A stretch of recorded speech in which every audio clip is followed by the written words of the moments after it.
샬롬. 오늘도 하늘로부터 우리에게 비추시는 소망의 빛이 여러분의 삶의 곳곳마다 비춰지기를 진심으로 축복합니다. 오늘은 베드로전서 1장 17절로 19절까지의 말씀을 중심으로 해서 너희가 나그네로 있을 때라고 하는 제목으로 함께 은혜를 나누고자 합니다.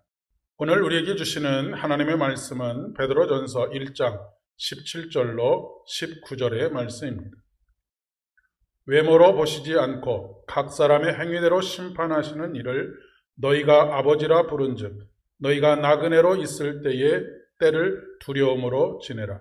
너희가 알거니와 너희 조상이 물려준 헛된 행실에서 대속함을 받은 것은 은이나 금같이 없어질 것으로 된 것이 아니요 오직 흠없고 점없는 어린 양 같은 그리스도의 보배로운 피로 된 것이니라.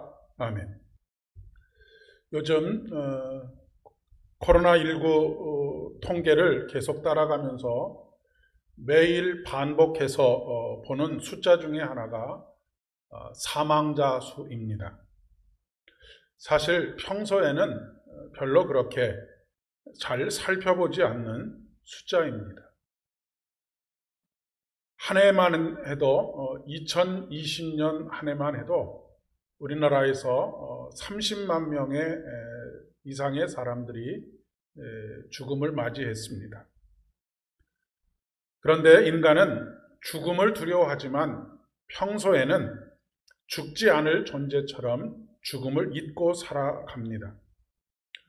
거꾸로 이야기하면 이 땅에서 영원히 살 것처럼 산다라고 하는 의미입니다. 머리로는 늘 죽음을 인지하고 있지만 삶은 영원히 사는 사람처럼 살고 있다는 이야기입니다. 그렇게 살아가는 인간에게 하나님께서 항상 반복해서 잊지 말도록 당부하시는 말씀이 바로 우리의 인생이 나그네 인생이라고 하는 것입니다. 세상의 모든 것은 시작이 있고 끝이 있습니다. 그리고 그 시작하게 하시는 분도 끝맺게 하시는 분도 하나님이시다라고 하는 것을 성경은 말씀하고 있습니다. 그리고 그 끝에는 반드시 오늘 말씀하시고 있는 것처럼 심판이 있습니다. 심판의 기준은 17절의 말씀에 보면 외모로 보시지 않고 각 사람의 행위대로 심판하신다라고 말씀하십니다. 하나님은 우리의 눈속임에 속지 않으십니다. 외모를 보지 아니하시고 하나님은 중심을 보시는 하나님이십니다. 때문에 하나님께서는 우리가 나그네 인생을 살아가는 동안 두려움으로 살아라 라고 오늘 말씀하고 계십니다. 여기서 말하는 두려움은 우리를 벌하시기 위해서 불꽃 같은 눈으로 지켜보고 계시는 그런 하나님에 대한 상을 가지고 공포스러운 마음으로 살아가라라고 하는 그런 의미가 절대로 아닙니다. 주일 설교에서 말씀드렸던 것처럼 누민오제의 경험을 말하는 것입니다. 절대 거룩 앞에서 한없이 초라하고 은혜가 필요할 수밖에 없는 존재로서의 인간으로 서는 것을 말하는 것입니다. 하나님의 거룩하심에 압도당하는 경험입니다. 나그네로서의 삶을 사는 것과 그렇지 않은 삶을 사는 것은 아주 극명하게 차이가 납니다. 그것은 바로 광야 40년의 나그네 인생과 가나안 땅에서의 정착민으로서의 인생입니다. 광야 40년은 하나님께 절대적으로 의존하지 않고서는 하루도 그 생명을 부지할 수 없는 삶의 연속이었습니다. 그 많은 사람들이 어디서 먹을 양식과 먹을 물을 얻을 수 있겠습니까?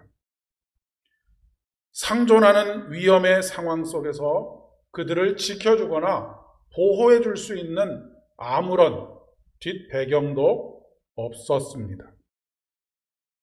그런 그들에게 하나님께서는 매일 새벽마다 은혜를 베풀어 주셨습니다. 만나가 바로 그것입니다. 하나님은 일주일 것을 주지도 않으셨고 한 달 것을 주지도 않으셨습니다. 은혜는 그날 그날의 은혜가 있기 때문입니다. 우리는 만나를 거두러 가는 것을 단순히 하루의 양식을 얻기 위해서라고 생각하기 쉽지만 이스라엘 민족들이 만나를 주우러 나아가는 것은 하나님의 임재와 현존 앞으로 나아가는 것입니다. 오늘 우리의 삶도 그러해야 하겠습니다. 우리가 논으로 나아가고 밭으로 나아가고 일터로 나아가고 우리의 모든 발걸음이 닿는 그곳으로 나아가는 이유가 바로 하나님의 임재와 현존 앞으로 나아가는 것이어야 한다는 말씀입니다. 그렇지 않으면 두려움으로 살아갈 수가 없습니다. 하나님의 임재 앞에 있을 때 비로소 우리는 경건한 두려움을 가지게 되는데 하나님의 임재 앞으로 나아가지 아니하면 나그네로서의 두려움을 가지고 이 땅에서의 삶을 살아갈 수 없다는 것을 말하는 것입니다. 우리가 죽는 줄 알면서 죽음을 잊고 사는 것과 마찬가지라고 이야기할 수 있겠습니다. 그런데 나그네로서의 삶을 마치고 정착하게 된 가나안에서의 삶은 더 이상 나그네로서의 삶이 아닙니다. 그들의 생활 패턴 자체가 달라졌습니다. 이제는 매일 아침에 만나를 거두는 그 일을 위해서 하나님의 임재와 현존 앞으로 나갈 필요가 없어진 것입니다. 그들은 먹을 것을 쌓아놓기 시작했습니다. 일주일 먹을 것, 한 달 먹을 것, 어떤 사람은 1년 먹을 것을 쌓아놓았습니다. 그리고 하나님의 임재와 현존 앞으로 나아가지 않았습니다. 그렇기 때문에 그들은 하나님 앞에서의 나그네로서의 두려움을 가지지 않고 살아갔던 것입니다. 더 이상 하나님을 두려워하지 않았습니다. 이방의 신들을 그들의 주인으로 모셨습니다. 하나님의 임재와 현존 앞으로 나아가지 않아도 먹고 살 수 있게 되었기 때문입니다. 인간적으로만 본다면 하루속히 광야의 삶을 끝내고 적과 꿀이 흐르는 땅 가나안에 들어가야 하는 것이 마땅한데 영적인 의미에서 본다고 한다면 가나안 땅에 들어가는 것은 굉장히 큰 불행의 시작일 수도 있다는 사실입니다. 물론 우리가 살아가면서 저축을 하는 것이 잘못됐다라고 하는 것을 말하는 것이 아닙니다. 저축을 하는 삶이 2번 나가고 3번 나가야 될 하나님 앞으로의 임재와 현존, 그것이 한 번으로 줄어들고 반번으로 줄어드는 일이 되면 문제가 된다는 것입니다. 우리는 하나님의 임재와 현존 앞으로 나아갈 때 우리의 삶이 오직 주의 은혜인 것을 깨닫게 됩니다. 인간은 망각하는 동물입니다. 특히 내가 베푼 은혜는 잘 기억해도 내가 받은 은혜는 잘 기억하지 못하고 쉽게 잊습니다.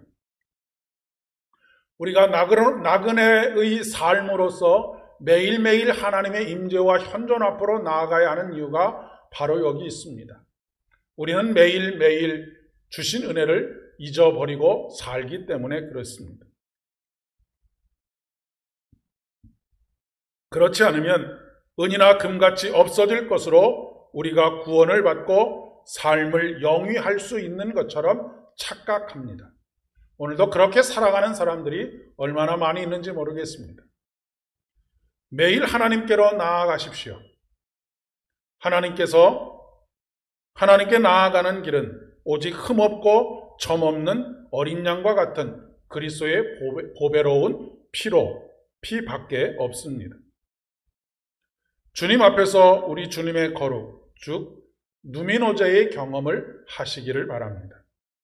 그것으로 하루를 사시기를 바라고 그렇게 살아갈 때 그 하루를 생명의 주인이신 우리 주님께서 우리의 코에 불어넣으시는 생기로 하루를 살아갈 수 있기 때문입니다. 이 복된 은혜가, 이 복된 삶이 저와 여러분의 것 되실 수 있기를 진심으로 축복합니다. 기도하겠습니다. 하나님, 오늘도 우리 인생이 나그네 인생인 것을 잊지 않게 하여 주시고 날마다 주님 앞에 나아가 하나님의 임재와 현존을 경험하고 그것이 우리의 삶의 동력이 되며 생명이 되게 하여 주시옵소서. 예수님의 이름으로 기도드립니다. 아멘. 오늘도 평안한 하루 되시기를 바랍니다.